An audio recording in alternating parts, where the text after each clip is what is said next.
भ्रष्ट अधिकाऱ्यांचं करायचं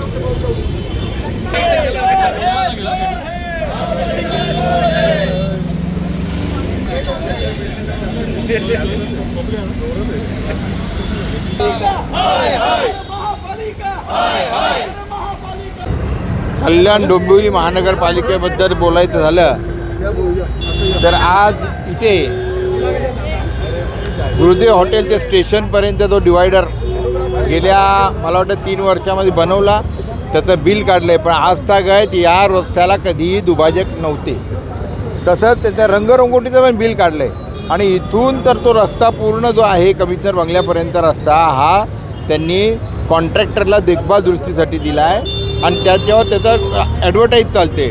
परंतु आजतागायत त्याचं कुठलंही 2 वेळा त्यांनी धुवायचं आहे आणि संपूर्ण कलर करायचं आहे, परंतु कुठल्याही प्रकारचं काम केलं जात नाही. आज पुन्हा एकदा सिद्ध झालं आहे की महानगरपालिकेचे अधिकारी किती भ्रष्ट आहेत की गुरुदेव हॉटेलचं स्टेशनचा हा जो डिवायडर आहे ह्याला कधी मी आयुष्यात इथं डिवायडर पाहिलेलं नाही. पण ह्या डिवायडरचा रंगरंगटी करून 16 लाखाचं बिल काढलेलं आहे. तसेच कल्याण डोंबिवली महापालिकेचे बिल्डर लॉबी म्हणजे MCAचे आहे यांना 5 वर्षासाठी ह्या रस्त्यांच्या डिवायडरची देखभालीसाठी दिलेली आहे.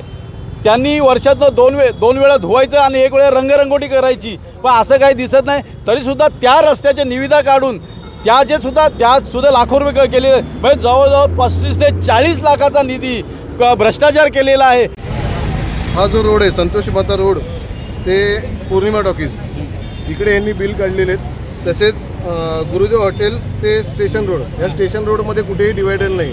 आणि जे संतोषी माता रोड ते पौर्णिमा टॉकीज जे दिलेले आहेत ते बिल्डर लॉबीला 2021ला दिलेलं आहे की 5 वर्षाकरता देखरेखीसाठी. आणि ह्याच्यामध्ये संतोषी माता रोड हा देखील त्यामध्ये आहे. आणि त्यामध्ये असं म्हटलेलं आहे की विकासकांना देताना ह्याच्यामध्ये नियममध्ये की वर्षातून 2 वेळा कलर करायचं, एकदा कलर करायचा आणि 2 वेळा धुवायचे.